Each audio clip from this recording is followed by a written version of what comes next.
그러므로 형제들아, 우리가 끝으로 주 예수 안에서 너희에게 구하고 권면하노니 너희가 마땅히 어떻게 행하여 하나님을 기쁘시게 할 수 있는지를 우리에게 배웠으니 곧 너희가 행하는 바라 더욱 많이 힘쓰라. 우리가 주 예수로 말미암아 너희에게 무슨 명령으로 준 것을 너희가 아느니라. 하나님의 뜻은 이것이니 너희의 거룩함이라. 곧 음란을 버리고 각각 거룩함과 존귀함으로 자기의 아내 대할 줄을 알고 하나님을 모르는 이방인과 같이 세욕을 따르지 말고 이 일에 분수를 넘어서 형제를 해하지 말라. 이는 우리가 너희에게 미리 말하고 증언한 것 같이 이 모든 일에 주께서 신원하여 주심이라. 하나님이 우리를 부르심은 부정하게 하심이 아니요 거룩하게 하심이니 그러므로 저버리는 자는 사람을 저버림이 아니요 너희에게 그의 성령을 주신 하나님을 저버림이니라. 형제 사랑에 관하여는 너희에게 쓸 것이 없음은 너희들 자신이 하나님의 가르치심을 받아 서로 사랑하라. 너희가 온 마게도냐 모든 형제에 대하여 과연 이것을 행하도다. 형제들아, 권하노니 더욱 그렇게 행하고 또 너희에게 명한 것 같이 조용히 자기의 일을 하고 너희 손으로 일하기를 힘쓰라. 이는 외인에 대하여 단정히 행하고 또한 아무 궁핍이 없게 하려 함이라. 아멘. 데살로니가서는 지난번 함께 우리가 주일 설교 배웠듯이 막 급하게 데살로니가를 떠나게 된 사도 바울에 대한 오해도 있고 복음을 충분히 전하지 못하여 그들을 사랑하여 쓴 서신서가 바로 데살로니가 전서입니다. 1장부터 3장은 그 좌우의 상황을 이렇게 잘 설명한 거고, 이제 4장부터 이제 그 본론의 이제 진짜 못다한 복음의 이야기들을 이제 마무리 짓는 권면의 말씀이 시작된다라고 할 수 있겠습니다. 그래서 4장 1절에 그러므로 형제들아, 우리가 끝으로 주 예수 안에서 너희에게 구하고 권면하노니, 끝이다, 강조한다는 뜻입니다. 너희가 마땅히 어떻게 행하며 하나님을 기쁘시게 할 수 있는지를 우리에게 배웠노니 곧 너희가 행하는 바라 더욱 많이 힘쓰라. 권면에 있어서 첫 번째로 한 말은 그냥 하나님이 기쁘시게 하는 것이 무엇인지 그것을 구하고 그 행하는 바에 더욱 힘써라 라는 겁니다. 하나님을 기쁘시게 하는 일에 힘쓰라. 여러분, 이것이 복음에 대한 권면의 거의 모든 것 아니겠습니까? 힘쓰라 라는 것은 열심을 내라 라는 뜻입니다. 열심히. 사도 바울이 얼마나 열심으로 섬겼는지 밤낮 눈물로 내가 너희를 섬긴 것을 기억해라 라고 교회에 권면한 만큼 정말 열심으로 썼던 이 사도 바울. 하나님께서 사도 바울에게 주셨던 모든 것을 그는 다 배설물과 같이 다 이렇게 버려놓으라 했는데, 그 사도 바울에 있었던 많은 지식, 경험, 성품, 많은 것 중에 하나님께서 하나를 똑 들어서 놀랍게 사용하셨는데 그게 바로 그의 열심이었습니다. 열심. 사도 바울이 얼마나 열심히 했는지, 그 열심이 거룩화되고 주님의 손에 들림바 되니까 정말 놀라운 일이 일어나게 됩니다. 하나님의 나라 또 주의 일을 위하여 열심을 다하는 것, 열심. 이제 토요 새벽은 제가 이제 거의 주일 설교를 마치고 하는 설교이기 때문에 제가 자꾸 못 참고 주일 설교할 얘기를 자꾸 해버려요. 그래서 제가 이건 내일 해야 되는데 이거 이제 거기 설교가 이제 30분 안에 끝내야 됩니다. 이제 30분 이상은 못 하고 길어도 35분 안에 끝나야지 이제 주차 상황도 맞고, 그래서 이제 준비한 설교를 다 못 하는 경우가 있는데 그 중에 하나가 이제 향유를 깨뜨린 이제 그 여인에 대한 말씀이죠. 이제 설교에서는 다 뺐는데 300데나리온이나 되는 그 향유를 깨뜨린 것은 이제 예수님의 마지막 길을 장사한 거죠. 예수님의 그 죽으심을 미리 기억하는 그 헌신의 깨트림이었습니다. 유다가 그걸 갑으로 환산을 해요. 300데나리온, 1년 연봉 5만 불, 대충 그렇게 생각할 수 있겠죠. 그 정도 되는 일을 그냥 와장창 깨트린 사건을 하나님께서는, 예수님께서는 특별히 두 가지의 사건을 이렇게 기억하라, 기념하라 라고 말씀하셨는데, 하나는 성만찬이고 두 번째는 이 여인의 헌신이었어요. 그러니까 자기의 것을 깨트린 헌신을 얘기하는 게 아니라, 그게 왜 귀한지 예수님께서 친히 이제 해설을 해주셨잖아요. 그게 왜 귀하였냐면, 그 300데나리온이나 가는 것을 가지고 땅에 쏟아버렸다는 게 귀한 것이 아니라, 그걸로 구제도 하고 헌신도 하고 섬김도 하고 나눔도 하는 것이 귀한데, 지금 이것을 기억해야 되는 이유가 뭐냐면 이 타이밍 때문에 그렇습니다. 타이밍. 이거는 지금밖에 못하는 거다. 시간이 지난다고 해서 그리스도께서 이제 제자들에게 배신당하시잖아요. 버림당하잖아요. 모든 사람들에게 다 버림당하는 길을 걷고 마지막엔 나의 하나님 어찌하여 나를 버리시나이까? 하나님으로부터 버림당하는 것이 십자가의 본질이죠. 그래서 저는 패션 오브 크라이스트 이런 데서 채찍 맞고 그런 거에 묵상하는 걸 그렇게 좋아하진 않습니다. 그게 본질은 아니에요. 역사 속에서 그보다 더 육체적 고통받은 인물들은 많습니다. 그게 본질이 아니죠. 본질은 죄로 말미암아 우리가 하나님께 버림받아야 되는데, 하나님께서 그날 십자가에서 그를 버리셨다라는 게 본질입니다. 그 영적 분리, 스올에 내려가는 고통.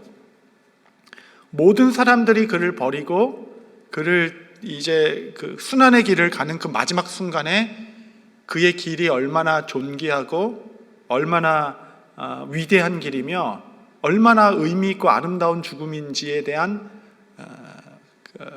향유를 부어 그의 마지막 길을 예비한, 그때밖에 못하는 일이란 겁니다. 그게 의미가 있는 거예요. 그때밖에 못하는 일. 그게 헌신이라는 겁니다. 그래서 그때 헌신의 의미가 있는 거죠. 그래서 우리는 이제 과거의 어떤 우리 믿음의 우리 선진들, 또 우리 믿음의 선배님들께서 그때 했던 헌신들을 지금의 시각으로 많이 이렇게 재단하는 경우가 있습니다. 지금이야 누가 그냥 300데나리온을 깨트린다 그러면 아유 왜 그러셨어요 뭐 그럴 수 있겠지만, 그때 드릴 수밖에 없었던 그때의 헌신이 있었던 거죠. 그렇죠? 그래서 여러분, 헌신은 타이밍이 중요합니다. 백날 며칠을 하나님을 위해 쓸 수 있는 것이 아니에요. 하나님께 드릴 수 있는 그 시간이 있습니다. 하나님께서 내게 요구하는 그 때가 있는 것이에요. 그때는 사력을 다하는 겁니다. 힘을 다하는 것이에요. 그때는 곧 지나갈 것입니다. 그때가 지나가면 그때의 헌신을 다시 되돌릴 수가 없어요. 아무리 하고 싶어도 나의 시대는 이제 끝나는 겁니다. 내 시간은 이제 마무리되는 거죠. 아이들 키우는 것도 마찬가지입니다. 내 품 안에 있을 때, 또 엄마가 말하면 엄마가 그렇게 하는 거야. 엄마 보고 아빠 보고 그 신앙을 배워갈 수 있는 시간은 인생 전체 너무 짧은 시간이죠. 그때에 맞는 헌신이 있는 것이고, 그때에 맞는 교육이 있는 것이고, 그때에 드려야 될 것이 있는 겁니다. 그 타이밍에 맞는 헌신을 드릴 수 있는 것이 얼마나 기쁜지. 아직 힘이 있고 일할 곳이 있고 교회 부름이 있고 또 아직도 좀 선교 갈 수 있고 하나님 나라를 위해서 일할 수 있는 이때가 얼마나 귀한지, 가장 꽃답고 가장 아름다운 시간을 하나님께 드리는 것은 얼마나 내 삶의 큰 자산이요 영광이 될 것인지. 그래서 저는 이제 청소년 사역할 때 원샷 원킬로 해라. 그 말 뭐냐면 딱 결혼할 사람과 연애하고 한 번에 연애하고 끝내라. 그렇게 얘기합니다. 이 사람 저 사람 테스트하지 말고. 이유는 하나입니다. 왜냐하면 연애는 공짜가 아니다. 연애는 뭐 공짜입니까? 얼마나 많은 에너지가 얼마나 많이 들어가는지 몰라요. 그 집에 데려다주고 집값까지 데려줬는데 또 잘 들어갔냐고 전화하잖아요. 집에까지 데려줬는데 뭘 또 전화해? 당연히 잘 돼. 내가 문제지. 뭐가 문제야? 그런데 또 전화하고 에너지 친구 관계 뭐고 다 없습니다. 거기에 막 다 쏟아부니까 공짜가 아니죠. 여러분, 헌신해야 할 때가 있습니다. 그때는 영원하지 않을 것이에요. 하나님께서 내게 직분을 맡기시고 내게 일을 맡기시고 내가 이 일을 해야 할 때는 우리는 전력 투구하는 겁니다. 힘을 다하라. 이 일에 힘쓰는 것이죠. 사도 바울이 사역했던 일들, 사역은 고작 10몇 년일 것입니다. 뭐 뒤에 좀 더 서바나로 갔던 여정이 있었겠지만 그 시간에 힘을 다하여 하나님의 나라를 위해 수고해 보는 것, 여러분 이것도 특권이죠. 열심을 다하는 것. 근데 이제 중요한 것은 이제 열심만 중요한 것은 아닙니다.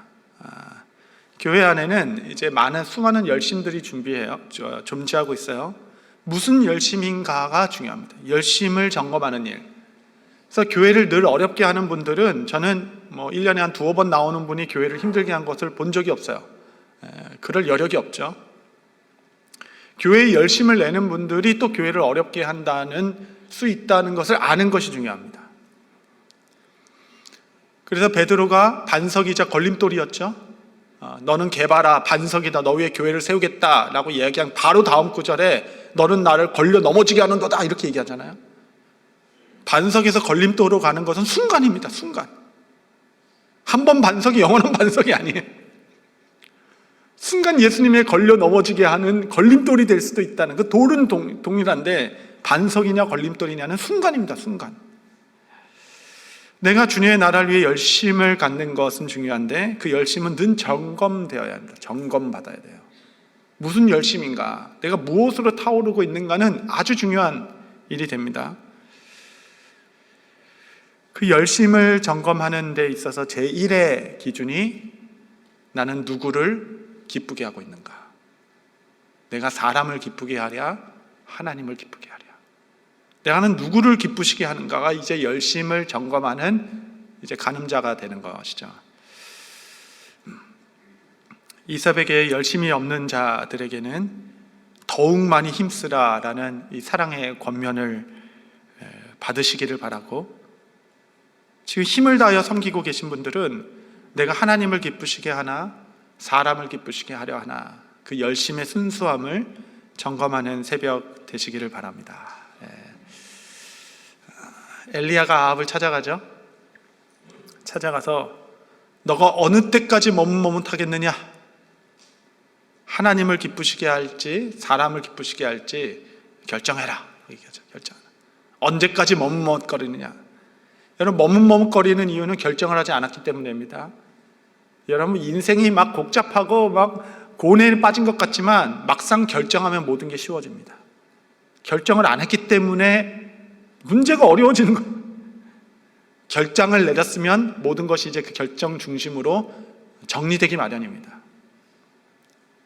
하나님을 기쁘시게 하겠다라고 삶의 결정을 내린 인생, 삶에 이미 마침표를 찐 인생은 모든 상황이 아주 단순해지고 아주 쉬워집니다. 그래서 여러분의 순수한 열심을 계속적으로 점검하는 일은 우리 영적 생활에 있어서 아주 중요한 일이죠. 열심을 내는 일과 열심을 점검하는 일, 이 일은 균형을 가지고 하나님의 나라에 하는 일은 아주 중요하다 할 수 있겠습니다.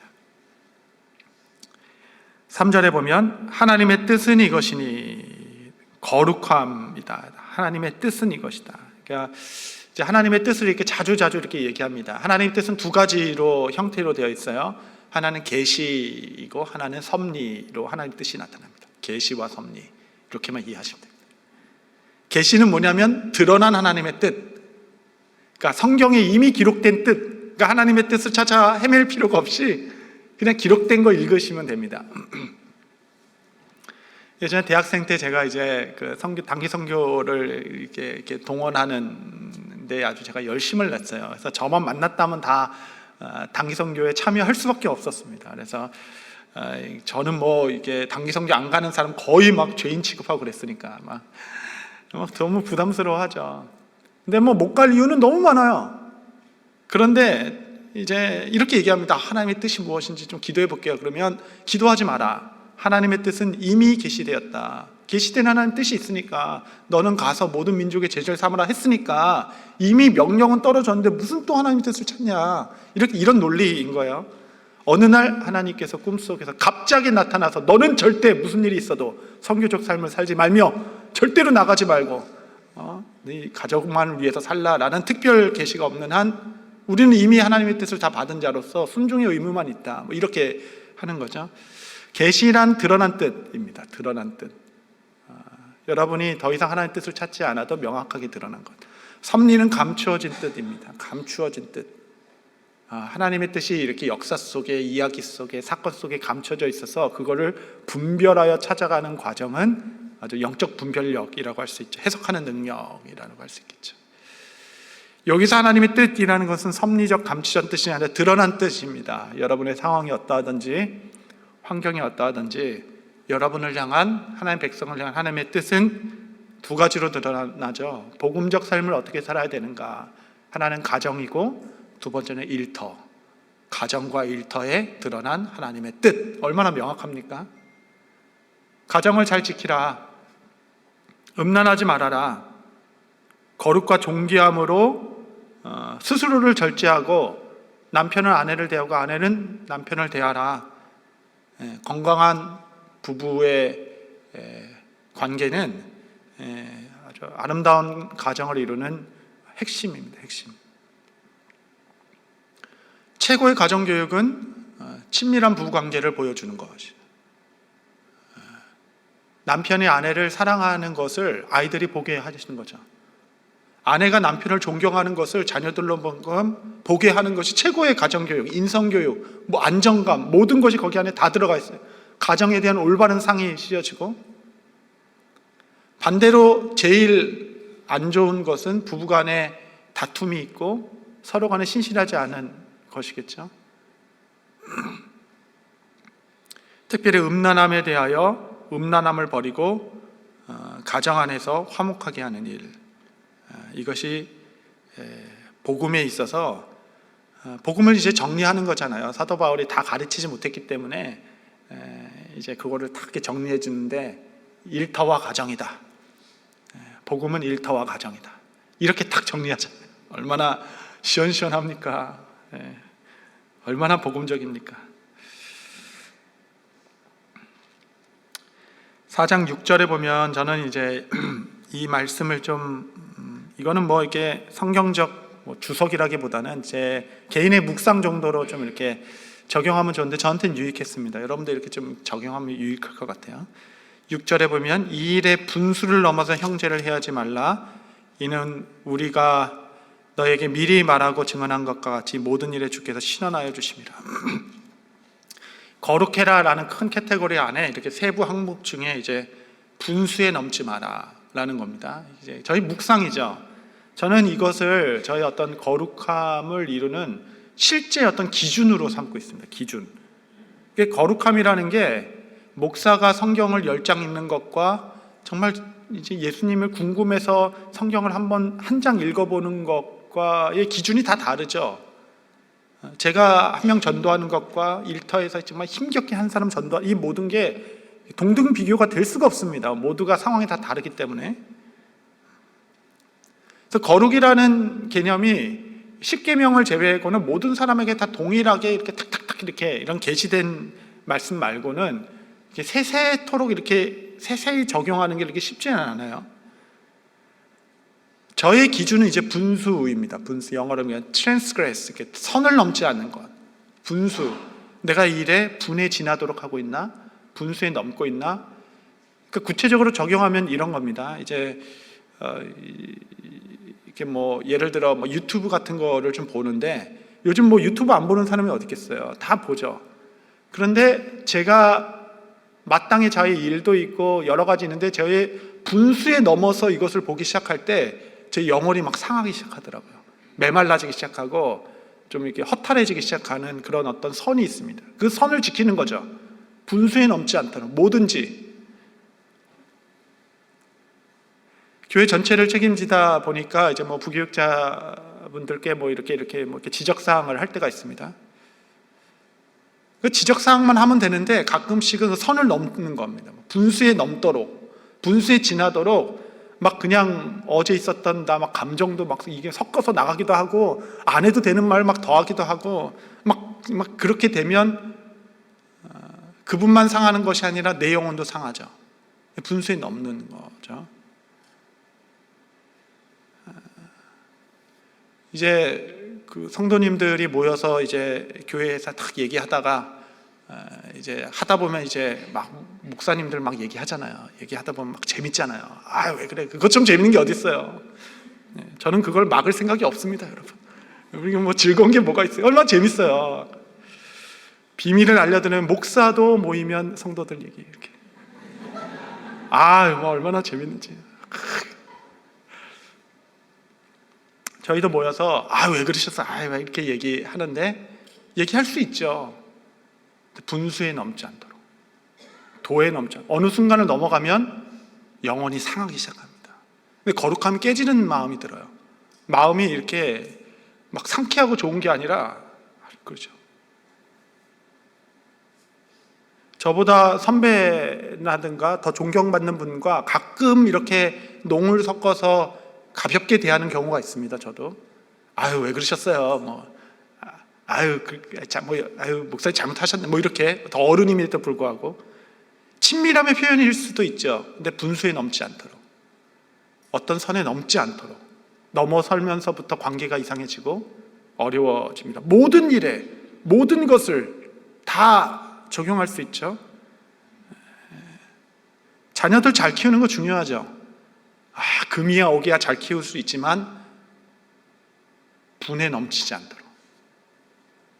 요즘 반려동물 너무 좋죠. 반려동물 잘 그래야 돼요. 반려동물이 좀 위로도 주고 치유도 해주고 정말 너무 하나님께서 주신 너무 좋은 선물인 것 같아요. 근데 분에 넘치지 않도록, 너무 과하지 않도록, 정말 하나님께서 우리에게 주신 사명을 생각하시고 세계를 좀 크게 보시고 너무 과하지 않도록. 교회 일도 마찬가지입니다. 사실은 여러분, 교회 봉사하는 것이 좋지만 분에 과하지 않도록, 너무 넘쳐서 가정이나 우리 자녀들이나 결핍이 생기면 안 됩니다. 분에 넘치지 않도록. 이 일들을 여러분 좀 개인적으로 그 성령의 그 센시티비티를 가지시고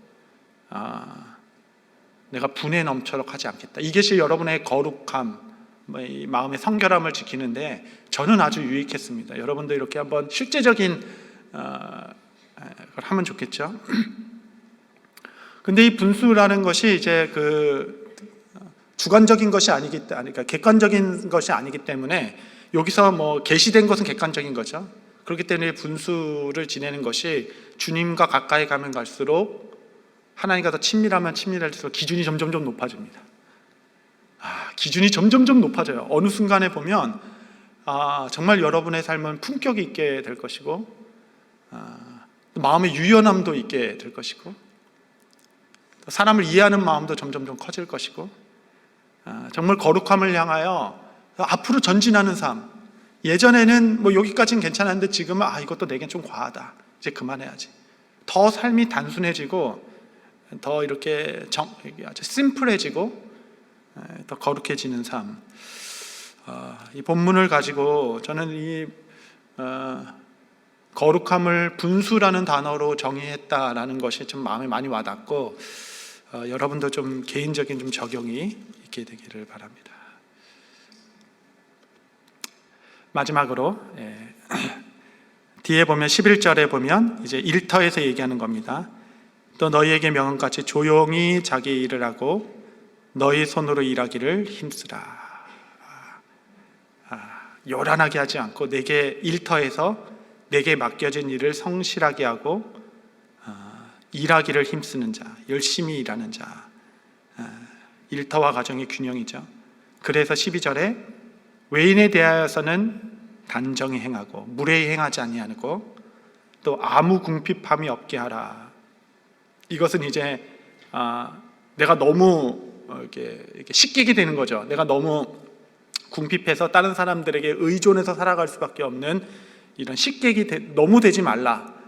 그래서 가난해서 나그네가 되어서 도움받는 것은 좋은데 그런 모든 자들에게 기도해라 라는 거예요. 내 인생을 사는 동안 일할 일터를 주시고 내가 이 땅에 사는 동안 식객이 되지 않고 받는 것보다 주는 것이 복된 삶 살게 해주시고, 나의 생계와 또 나의 이 생활을 주님께서 붙들어 주시도록 여러분 기도하십시오. 하나님께서 정말 성실하게 일하는 종에게 신실함으로 채워 주실 겁니다. 이 시대가 너무 악해서 이것으로만 다 재단할 수 없지만 우리의 기도 제목이죠. 일평생 사는 동안 남에게 짐되지 않고 무례히 행하지 않고 나의 지경을 지켜가며 오히려 섬기고 나누는 삶을 살아갈 수 있도록 외인에 대하여서는 좀 단정히 대하고 품위 있게 대하고 나의 지경을 지켜가며 때로는 뭐 맛있는 음식도 먹을 수 있지만 다 기준이 다르지만 너무 분내 넘치게 너무 넘치게 먹지 않고, 그래서 어떤 목사님은 이야기할 때 반찬을 3개 이상 하지 마라. 그분의 기준이죠. 사모님한테 뭐 3개 이상 해주지도 않는데 뭐 어쨌든 그래도 뭐 3개 이상 하지 마라. 그래서 그 안에서 충분히 기쁨을 누리면서 그런 기준이 있는 거죠. 본인의 나름의 삶의 규모를 가지고 이 땅을 살아가는 지혜와 집중력 있는 삶. 그러므로 말미암아 우리의 일상의 하루하루를 통해 하나님을 기쁘시게 하는 일들이 많게 되는 것. 여러분, 이러한 삶의 기준을 가지고 나의 하루하루를 일터와 가정을 지키며 살아가는 것, 이것이 하나님이 기뻐하시는 삶이라 할 수 있겠습니다. 지극히 평범한 삶, 지극히 정상적인 삶, 지극히 순리를 따르는 삶, 영린이 아니라 하나님께서 이렇게 수없이 많은 우리 성도들 자기의 자리를 지키며 가정을 지키며 일터에서 버티고 열심히 일하고 또 때를 따라 봉사하며 주일 예배 나오는 이 많은 성도들 한 명 한 명 여러분이 하나님께 기쁨이요 또 여러분의 삶 전체가 하나님께 드릴 아름다운 예배입니다. 여러분 정말 하나님께서 이 땅에 살게 하시는 동안 주님께서 창조하신 그 모양 그대로 아름다운 헌신과 사랑을 올려드리는 귀한 종들 되시기를 바랍니다. 네, 기도하겠습니다.